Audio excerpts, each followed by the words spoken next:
Every friend group has that one spot, right? A forgotten baseball field behind an old abandoned school. Our private universe under a single buzzing orange light. It was the only place we felt safe. At least that's what we thought. But that place had a secret. When I looked past the light into the suffocating darkness, the feeling of being watched. They are watching from the woods. One night, Johnny went to the field and never came back. They said he ran away, but I knew he didn't. When I returned to the field one last time, I saw motionless figures on the bleachers and the man who was dancing. Johnny didn't run away, he was taken. Back in high school, my friends and I had a hangout spot like no other. It wasn't a mall or a movie theater. It was this old forgotten baseball field tucked away behind the abandoned grade school on the edge of town. We always half expected to roll up one day and see a line of bulldozers ready to plow the whole place down. But they never came. Not while we were kids anyway. We chalked it up to our town being too damn poor to do anything about it, which was probably the truth. Besides, it wasn't exactly prime real estate, built right up against a deep, dark stretch of woods and far from the main part of town. It was essentially in the middle of nowhere, just like us, in a way. But its isolation was exactly why we loved it. It was ours. Nobody else ever went there. Sure, you'd get the occasional group of kids breaking into the school to spray paint the walls, and sometimes the cops would lazily cruise by to check it out, but they never bothered with the field.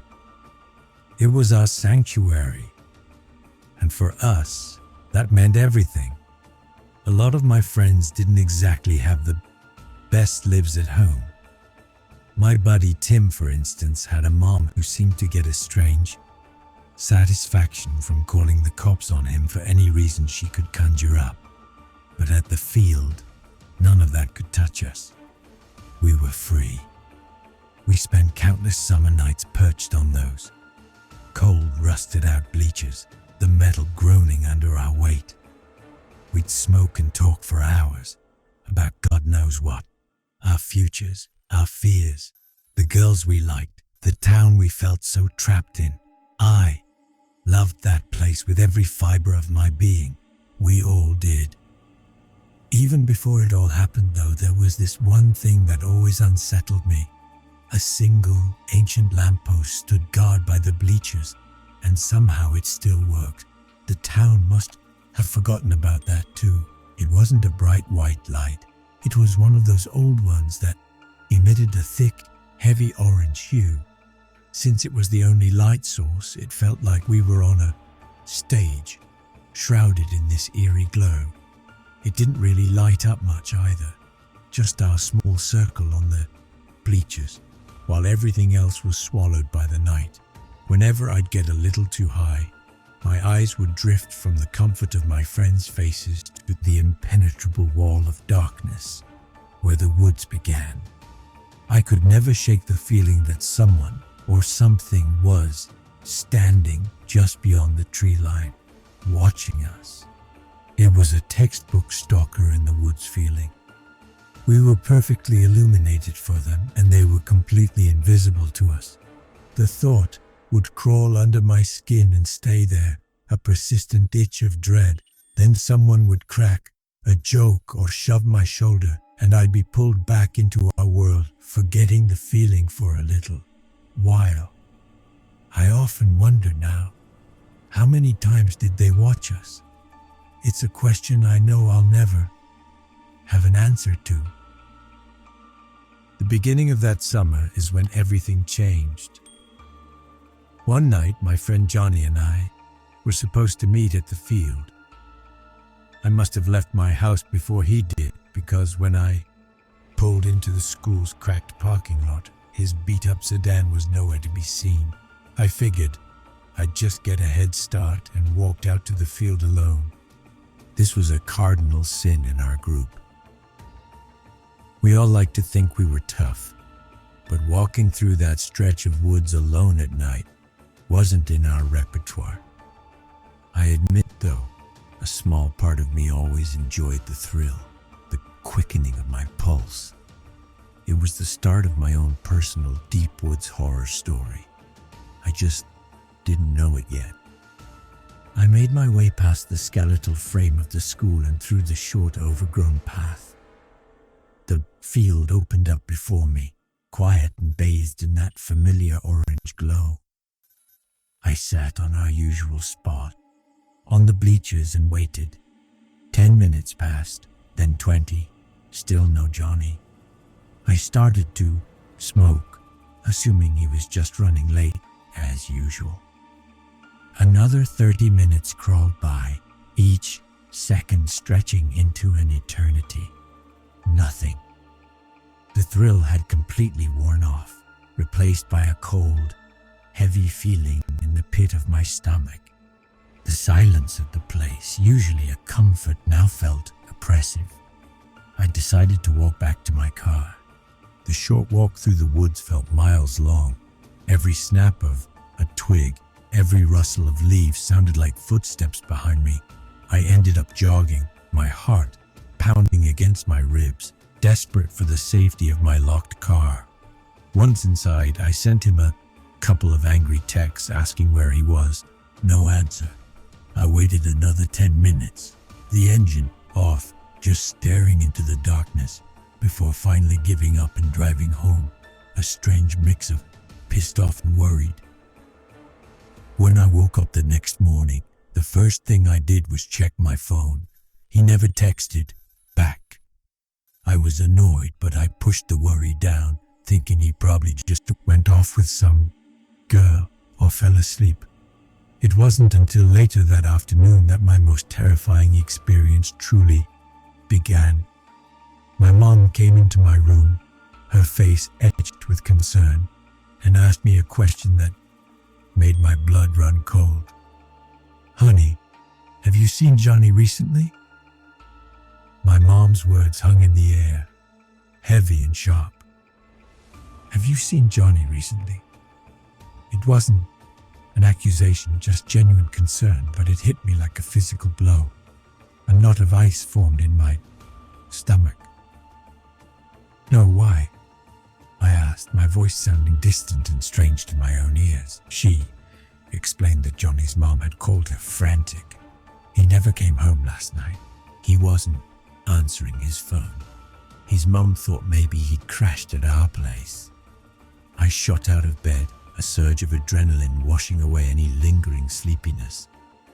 "I was supposed to meet him last night," I said, my words tumbling out.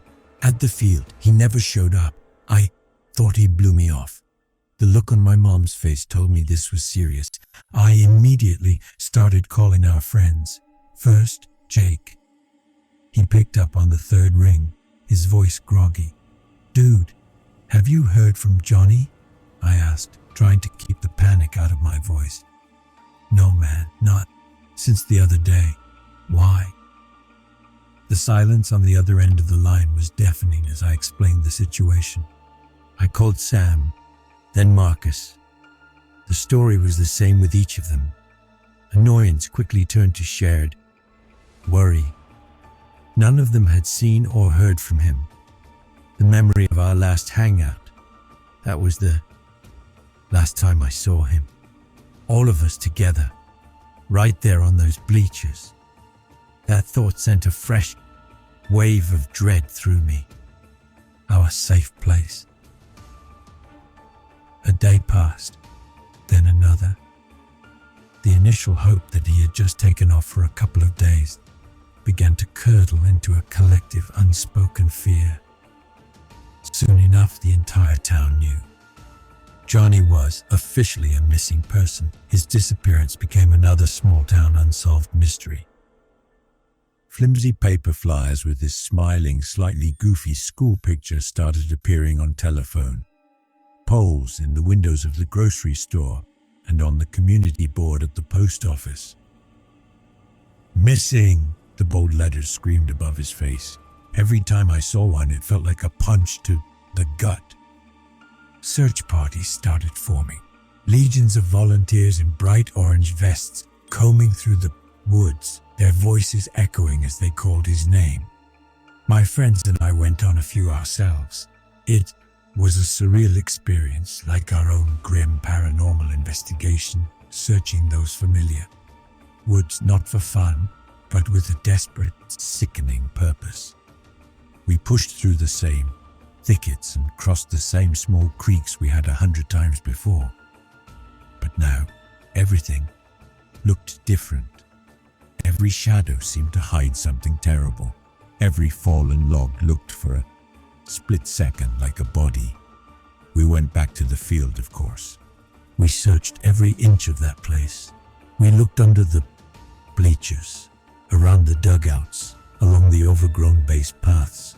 We yelled his name until our throats were raw, the sound swallowed by the vast, indifferent silence of the trees. We found nothing, no sign of a struggle, no dropped wallet, no discarded jacket. It was as if he had simply vanished into thin air. In the quiet moments, I tried to make myself believe he had run away. It was a comforting thought, but deep down, in a place I didn't want to look, I knew it wasn't true.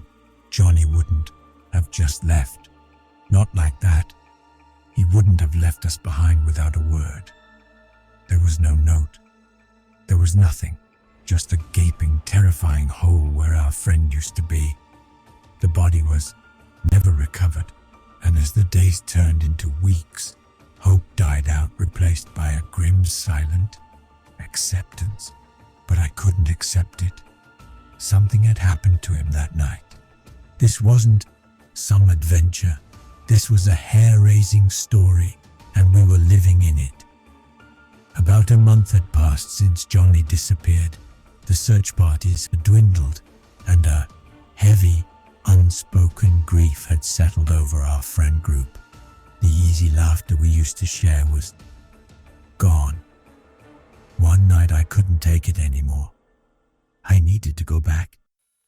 This time, I went alone. A reckless part of me didn't care anymore. I drove to the school and walked the path through the woods. But just as I reached the edge of the clearing, I froze. There were people on the bleachers. For a split second, a wild, impossible hope surged through me. But as my eyes adjusted, I realized these weren't my friends. There were 3 of them, sitting completely motionless like statues. But they weren't the ones who truly creeped me out. There was a 4th person. He was on the field in the orange glow, and he was dancing, not in a normal way. He was skipping and twirling, his movements jerky and erratic, a wide, unnatural grin on his face. My first thought was that he was just high, but now looking back, I think he was a damn psychopath killer. And worst of all, he looked familiar. I couldn't place him, but his face sparked a flicker of recognition. I knew I had seen that man somewhere, but I just had no idea where. I couldn't handle it. The silent figures, the man's manic dancing, the violation of our sacred space. It was too much. I backed away as quietly as I could, my heart hammering against my ribs. Luckily, they didn't follow. When I got back to my car, my first thought was to get out of there, but something held me. Instead of leaving, I slowly circled the large, empty parking lot. In the far back corner, tucked away in the shadows, I saw a car. My breath caught in my throat. I knew the model instantly. It was the same make and model Johnny drove. My mind raced as I watched. The car's headlights flashed on, blinding me. Panic seized me. I slammed my car into reverse and got the hell out of there.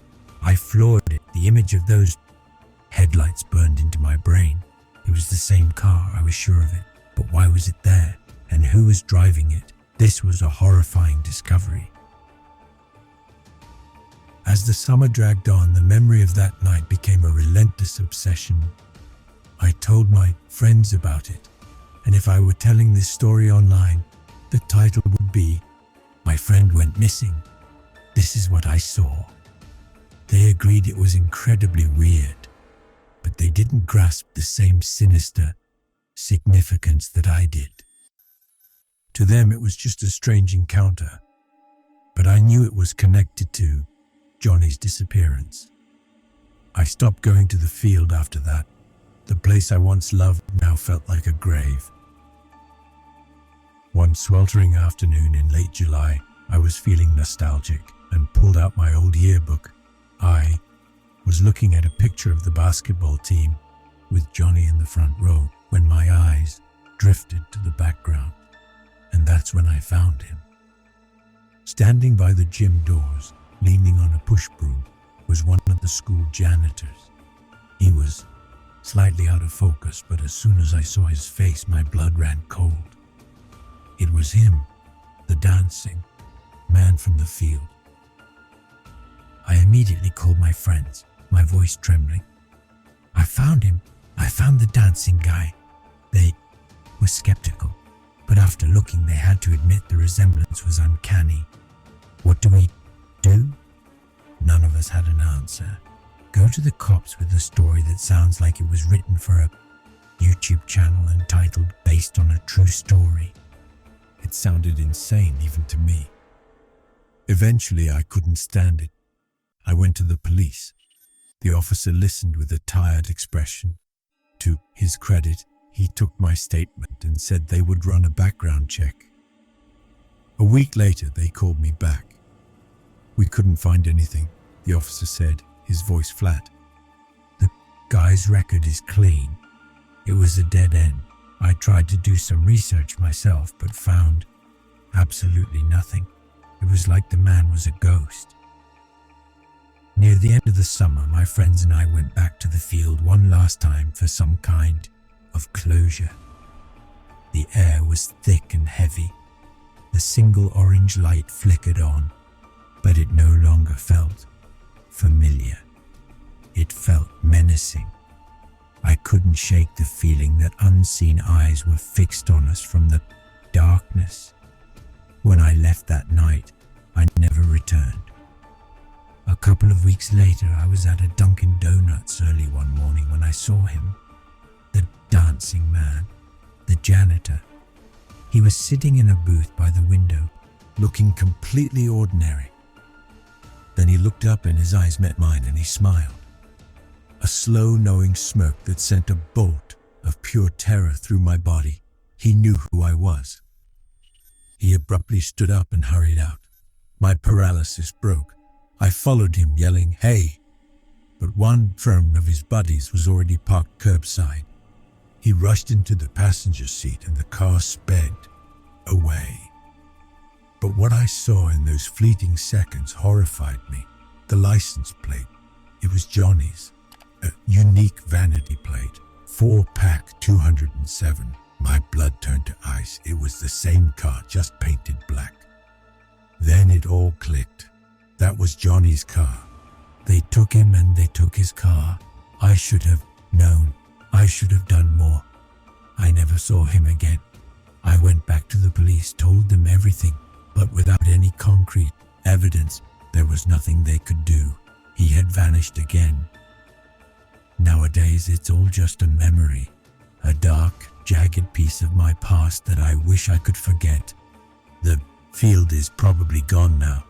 But for me, it will always be there, frozen in time, bathed in that lonely orange light. And sometimes late at night, I still see that man dancing. Years went by, 10 of them to be exact. I left that town for college and never looked back. I built a new life, found a decent job, and tried to bury the past under the concrete and noise of the city. But it never really left me. There were nights I'd wake up in a cold sweat. The image of that man's smile burned into my mind. I'd see his face in crowded subway cars, in the reflection of a dark window in the periphery of my vision. Johnny's disappearance wasn't just a memory, it was a part of my DNA. It was the reason I had trouble trusting people, the reason I always checked my locks 3 times, the reason I could never truly feel safe. The whole experience explained perfectly the title of a video I once saw.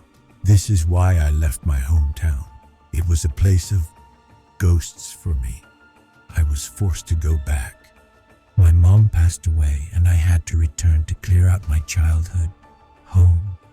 Driving back into that town felt like entering a time warp. The same faded storefronts, the same cracked sidewalks, the same oppressive quiet. It was truly my haunted hometown. I reconnected with my old friend Marcus. He'd stayed, gotten married, had a kid. We met for a beer, and inevitably we talked about Johnny. You know, Marcus said, swirling the foam in his glass, they're finally tearing down the old school. My heart skipped a beat. The whole area, the field, everything. Some developer bought it to build a new housing complex. He told me the story of Johnny had turned it into a local urban legend. Kids would dare each other to go to the field at night, hoping to see the ghost of the missing boy. They didn't know the truth. They didn't know the ghost wasn't the victim. It was the monster that took him. A morbid curiosity I couldn't control took hold of me. I had to see it one last time. The next day, I drove to the old school. The area was fenced off, the sounds of heavy machinery echoing in the air. The school was half demolished, a wounded beast of brick and steel. The woods were thinner now, scarred by bulldozers, and the field was gone.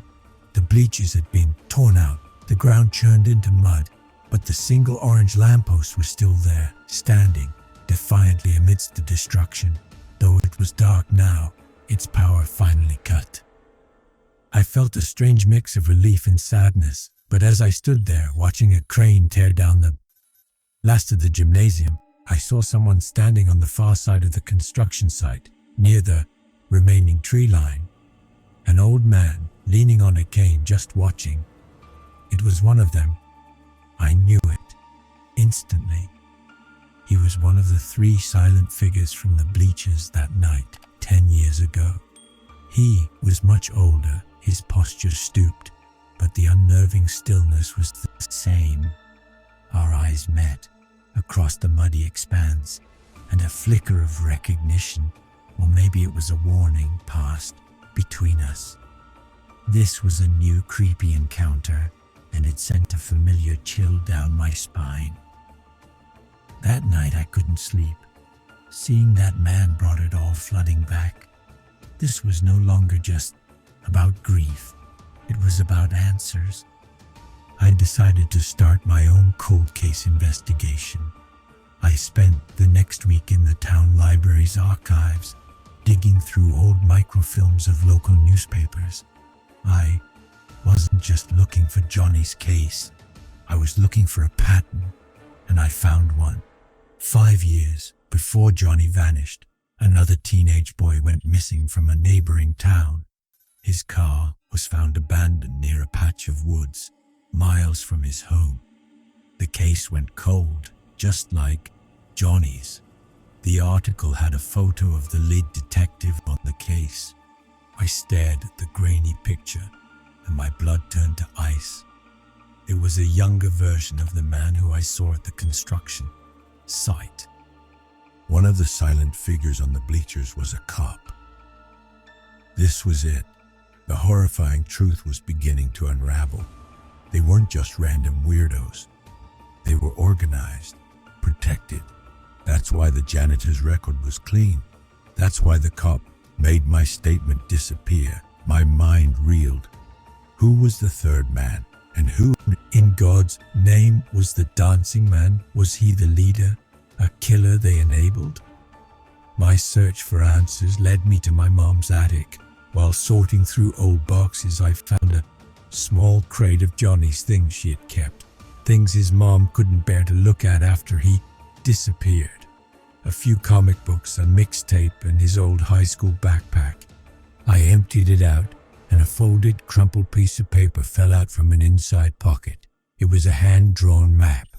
It showed the baseball field and a crudely drawn path leading deep into the woods behind it, ending at a small square marked the cabin. My heart hammered in my chest. This was where he was going that night. He wasn't meeting me. He was meeting someone else. I knew it was a trap, a 10-year-old trap, but I didn't care. I had to know. The next evening, armed with a heavy flashlight and a hunting knife I found in my dad's old things, I followed the map. The woods were darker and denser than I remembered. After almost an hour of pushing through thick undergrowth, I found it. A small, dilapidated cabin, barely visible in the gloom. The door was unlocked. The air inside was stale and smelled of decay. My flashlight beam cut through the darkness, revealing a single room. In the center was a wooden table and several chairs. And on the wall, my stomach lurched. A collection of trophies. A driver's license belonging to the boy who went missing 5 years before Johnny. A girl's varsity jacket. And hanging from a nail, a faded blue baseball cap. It was Johnny's. Suddenly, a floorboard creaked behind me. I spun around, my knife raised. Standing in the doorway was the dancing man. He hadn't aged a day. His face was still gaunt, his hair still greasy, and he was smiling that same awful, knowing smile. He wasn't the smiling man from the internet stories. He was real, and he was here. "You came back," he said, his voice a soft, mocking whisper. "I knew you would. You were always the curious one." He took a step inside, and the two other men, the old cop and another I didn't recognize, appeared behind him, blocking the doorway.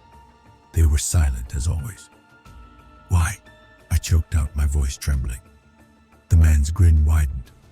"Because it's fun. Because the world is a stage and we enjoy the show. Johnny, he put on a great show. He danced too at the end." He let out a soft, delighted chuckle. In that moment, something inside me snapped. The fear was still there, but it was drowned out by a decade of pure, white-hot rage. I lunged not at him, but at the rickety wall next to the door. I threw my entire body against the rotting planks, and they splintered, creating a jagged hole. I scrambled through it, thorns and broken wood tearing at my clothes and skin, and I ran. I didn't look back. I just ran, the sound of that man's laughter chasing me through the trees. I made it back to my car and drove straight to the state police, hours away. I told them everything, showing them the map, the newspaper article, the scratches on my arms. This time, they listened. They raided the cabin at dawn. It was empty. The trophies, the furniture, everything was gone. The men had vanished just like before. I finally had the answers. In a way, I found out what happened to my missing friend, but I have no proof, no justice for Johnny. I sold my mom's house and left that town for the last time. I know they are still out there. Sometimes late at night, I still see the man dancing in my nightmares. But now he's not just a memory. He's a promise. A promise that one day he might come looking for the one who got away. Escape doesn't mean freedom. I learned that the hard way. For 5 years after I fled my hometown for the final time, I lived like a ghost. I moved cities every 10 months. I used cash for everything. I worked under the table, drifting from one dead-end job to another. The state police had a file on me, but without a body or a crime scene, my story was just that, a story. To them, I was the traumatized kid who saw monsters in the dark. But I knew the truth. Every time a car lingered behind me for too long, every time I saw a figure standing motionless across the street, The same thought screamed in my head. I'm being stalked by a psychopath. Or worse, a group of them. I spent my nights online, falling down rabbit holes of cold cases and missing persons forums. I wasn't just grieving for Johnny anymore. I was hunting. I was looking for their pattern, their digital footprint. Most cases were just tragedies, dead ends with logical, albeit heartbreaking, explanations. But then I found it. A post on a message board from a woman in rural Oregon. The title of her post sent a jolt through my entire body. My brother walked into the woods and never came home. The details were eerily familiar. A small, isolated town. A young man, barely 20, disappears without a trace. His car is found parked by an old abandoned mill at the edge of a forest. The local police investigation stalls almost immediately. It was my story, just with different names and a different backdrop. It was another horror story from a small town, and I knew, with sickening certainty, who wrote it. I spent a week digging into the case, cross-referencing news, articles and online comments. A witness claimed to have seen a man with a horrible, wide smile near the mill a few days before the disappearance. My hand started to shake. It was him. The man who dances in the dark had found a new stage. This was the moment everything changed. I was done running. The police had failed me. They had failed that family in Oregon, and they had failed Johnny. If there was going to be any justice, I would have to be the one to create it. I felt a grim resolve settle over me. This was my purpose. Now, I solved a cold case the police ignored once before in my own mind, and I would do it again. This time, I would get proof. I bought a bus ticket to Oregon. I spent my last few $100s on a cheap motel room and some basic surveillance gear, posing as a freelance journalist writing a story about unsolved cases. I started talking to the locals.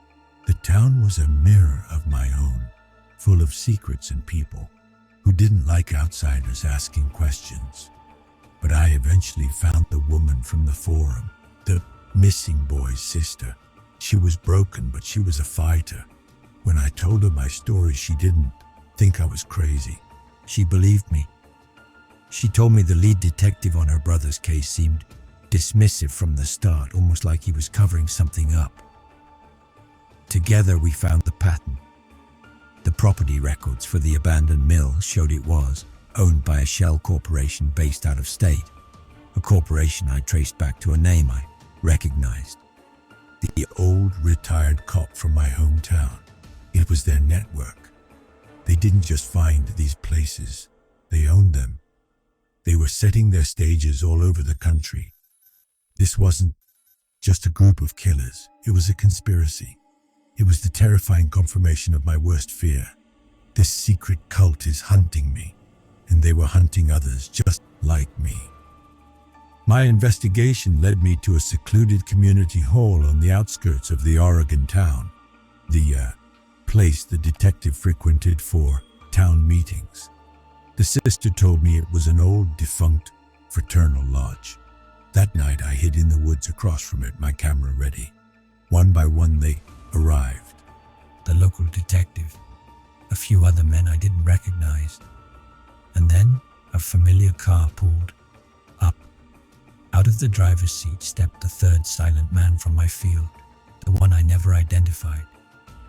And out of the passenger seat, the dancing man. He looked at the lodge, that same ecstatic grin on his face, and did a little skip before walking inside. I had them on camera. I knew who they were. This was it, the moment I had dreamed of, the moment I could finally say, I know who took my friend. But as I watched, my blood ran cold. They weren't just a few men. More cars arrived, 5, then 10, then 20. People of all ages, all walks of life, filed into that building in silence. They were a congregation, They were the watchers in the dark. My plan to expose them felt laughably naive. This was bigger and more insidious than I could have ever imagined. My encounter in the cabin wasn't just a brush with a few psychos. It was an encounter with pure evil, an evil that had deep roots. I was about to retreat to take my evidence and run when a hand clamped down hard on my shoulder.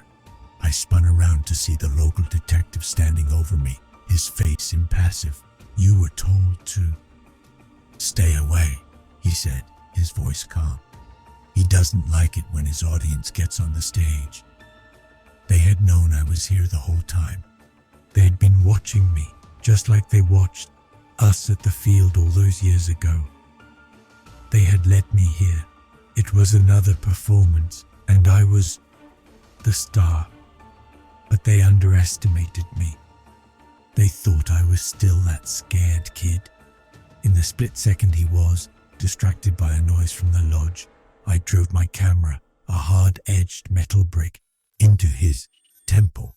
He stumbled back, stunned, and I ran. I didn't run for the road. I ran for the deep woods, the one place I knew better than they did. I ran all night. I'm writing this from a library computer hundreds of miles away. I've uploaded the photos and videos to a dozen encrypted servers. I'm sending it all to every major news outlet I can find, to the FBI, to anyone who will listen. They might bury it. They might dismiss me as a crank, but it's out there now. The story of the field, of Johnny, of the smiling man, and of the watchers who hide in the shadows of forgotten places. I know they're looking for me. I can feel their eyes everywhere. But I'm not just prey anymore. I'm the ghost who came back, the loose end they failed to tie up. They are the watchers in the dark, a secret cult hiding in plain sight. But they forgot one thing. When you stare into the abyss for long enough, the abyss stares back. And now, I'm watching them.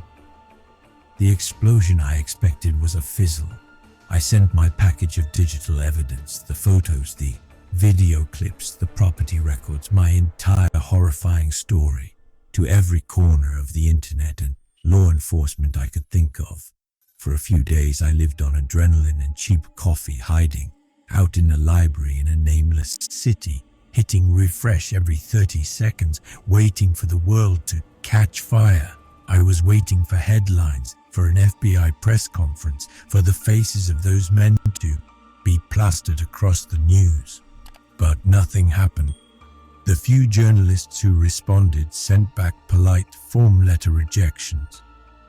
The FBI sent an automated reply confirming receipt of my tip.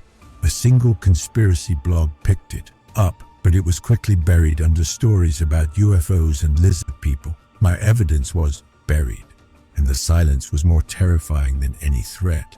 It was proof of what I already knew, deep down. Their influence wasn't just in the shadows of small towns, it was everywhere.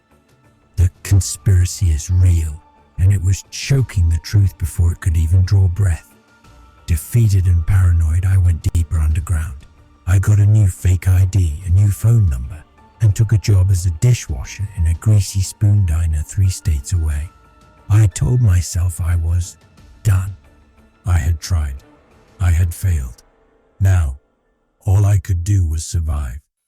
But they wouldn't let me forget. They wanted me to know they had won. That's when their game began. It started subtly. One morning, I came back to my locked motel room to find an old, scuffed baseball sitting on my pillow. It was the same brand we used to use at the field. There was no sign of forced entry. A week later, it was a copy of my high school yearbook left on the passenger seat of my beat-up car, open to the page with the basketball team photo. The dancing man's face was circled in red ink. They weren't trying to kill me. They were playing with me. They were reminding me that no lock could keep them out, that no distance could make me safe. The message was clear. They are everywhere.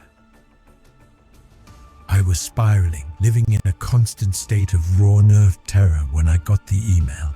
It was from an encrypted, untraceable address. The subject line was just a single word, "Don't." The body of the email was short, but it changed everything. It read, "They don't hunt the sheep, they hunt the wolves. You showed your teeth, so now you're in the game. You think you're the first, there are others. We are the ones who saw the dance and survived. Stop running, start watching, learn." The email was signed with a single letter, A. My first thought was that it was a trick, another one of their psychological tortures. But then I saw the attachment. It was a single grainy audio file. I clicked play and my heart stopped. It was the faint sound of music, a jerky off-kilter melody, and under it the sound of someone skipping and twirling in dry leaves. It was the sound of the dance. It was a sound only someone who had been there, watching from the darkness, would know. This was no trick. This was a message from a stranger who was just like me. A profound realization washed over me. I'm not the only survivor. All these years I thought I was alone, a solitary ghost haunted by a unique monster. But we were a community, scattered and hidden, bound by the same trauma. This A had given me a gift more valuable than any evidence, a purpose. I wasn't just a victim anymore. I wasn't just the haunted kid telling a story. I was a hunter. I began to live a double life. By day, I was a nobody, washing dishes, keeping my head down. But by night, I was a researcher, a ghost in the machine. I wasn't looking for evidence to give to the police anymore. I was gathering intelligence for a war they didn't know I was planning to fight. I used the information from A as a starting point, learning to recognize their patterns, their land, acquisitions in remote areas, their members moving into positions of local authority. They called themselves the Cult of the Silent Watchers, a network of powerful people who got their sick thrills from orchestrating real-life horror stories for their own private audience. They preyed on the lonely, the transient, the ones who wouldn't be missed. Johnny was just one of so many. My mission was no longer just about exposing them. It was about dismantling them. I started leaving my own messages, my own warnings for them. I anonymously tipped off local code enforcement about structural issues at their properties, delaying their plans. I sent unredacted files of their members' shady business dealings to their corporate rivals. I was a thorn in their side, a ghost they couldn't catch. I was turning their own tactics against them. He is hunting the hunters. That was my new mantra. I still have Johnny's faded baseball cap, the one I found in the cabin. It sits on the dashboard of my car, a constant, painful reminder of where this all began. Some nights the grief is so heavy I can barely breathe. But then I remember the dance. I remember that smile, and the grief turns into fuel. They took my friend. They took my sense of safety, and they tried to take my sanity. They will not take anything else. My name doesn't matter anymore. I'm just the one who knows, and I'm coming for them. One watcher at a time. This is no longer just a story of survival. It's a promise. I will get justice for my friend, even if it's the last thing I ever do. The past year has been a masterclass in becoming a ghost. The secret war I'm fighting is a lonely one, waged from burner phones and the public Wi-Fi of dimly lit cafes. I've learned to code, to slice through firewalls, and to read financial records like a novel. I've disrupted their land, purchases, exposed their members' secrets to their enemies, and even successfully warned off 2 potential victims I identified through their patterns. I became a phantom in their machine, and for the first time since I was a teenager, I felt a sliver of power. They may have thought they thought I was gone forever, but I was just learning a new language, their language of secrecy and shadows. My communication with A continued, a lifeline in my isolated existence. Our messages were brief, encrypted, and purely tactical. There was no personal talk, no sharing of stories. We were soldiers, not friends. Then, 2 weeks ago, I received a message that was different. It was an opportunity, a dangerous one. The architect is vulnerable, A wrote. He's the one who finds and acquires their stages, a real estate mogul named Alistair Finch. He's leaving his primary residence for 48 hours. This is our chance. He's not one of the dancers or the watchers. He's the money. Cripple him, and we cripple the whole network. I've disabled his external security feeds, but you'll be on your own inside. The risk is high. The reward is everything. This was it. It wasn't just disruption anymore. This was a direct assault. It was me setting a trap for the killer, or at least for the one who built the killer's playground. I spent a week planning. My nerves stretched thin, the fear of the cabin, of the dancing man, a cold knot in my stomach. But the image of Johnny's baseball cap pushed me forward. Finch's home wasn't a house. It was a fortress of glass and steel perched on a cliffside, overlooking the ocean. It was sterile, cold, and utterly silent. Getting in was the easy part, thanks to A's skills. The hard part was breathing as I moved through the cavernous, art-filled rooms, every shadow looking like a waiting figure, every echo of my own footsteps sounding like an approaching enemy. His office was my target. It was a minimalist nightmare of black marble and chrome, and on the desk sat a sleek, powerful laptop. It took me 2 hours to bypass his personal encryption, my fingers slick with sweat, and then I was in. What I found was a digital catacomb of horror. This wasn't just a ledger of properties. It was a catalogue of their evil, a digital version of the forbidden files police don't want you to see. There were folders for dozens of towns across the country, each containing property deeds, surveillance photos of potential victims, and after-action reports written in a cold, detached, corporate language. It was an archive of suffering.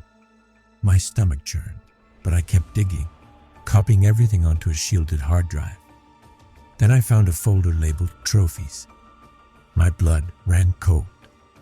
It was a collection of video files, each named with a location and a date, and I found it.